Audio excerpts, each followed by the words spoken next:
మరి హోలీ పండుగలో ముఖ్యమైన అంశం హోలికా దహనం. మరి ఈ హోలికా దహనం గ్రహణానికి ముందు చేయాలా? లేదా గ్రహణం విడిచిన తర్వాత చేయాలా?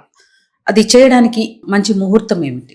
మనకు హోలికా దహనాన్ని గురించి ప్రత్యేకంగా పౌర్ణమి సమయాలలో హోలికా దహనం అనేది చేస్తారు.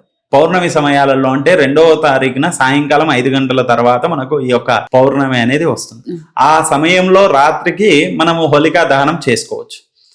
రాత్రి 7 గంటల నుంచి 8:30 వరకు మనకు హోలికా దహనం చేసుకోవచ్చు. మరి దాని తర్వాత రోజు ప్రాతకాలంన, ఎందుకంటే కొంతమంది ఆ రోజు పౌర్ణమి సాయంకాలం వెళ్ళిపోతుంది కదా 5 గంటలకని, 3వ తారీఖున సాయంకాలం వెళ్ళిపోతుంది కదా అని ఆ రోజు ప్రాతకాలంనే అంటే సూర్యోదయాత్ పూర్వమే ఈ యొక్క హోలికా దహనం కూడా నిర్వహించుకుంటారు. కొంతమంది 5 గంటలకే, సూర్యోదయాత్ పూర్వమే 4:30-5 గంటల ప్రాంతంలో కూడా ఈ యొక్క హోలికా దహనం చేసుకుంటారు. ఇవి రెండుటి కంటే కూడా ఇంకా ఉత్తమమైన అవకాశం మనకి ఏంటంటే హోలికా దహనాన్ని అదే రోజు పౌర్ణమి రోజు సూర్యోదయానికి పౌర్ణమి ఉంది కాబట్టి ఆ రోజంతా పాటించవచ్చు. కాబట్టి అదే విధంగా ఆ రోజు 3వ తారీఖున సాయంకాలం ఏదైతే మనకు చంద్రగ్రహణము 6:46 అయిపోతుందో తర్వాత మనం 7:30 నుంచి 9-9:30 వరకు కూడా ఈ యొక్క హోలికా దహనాన్ని నిర్వహించుకోవచ్చు అని చెప్పొచ్చు.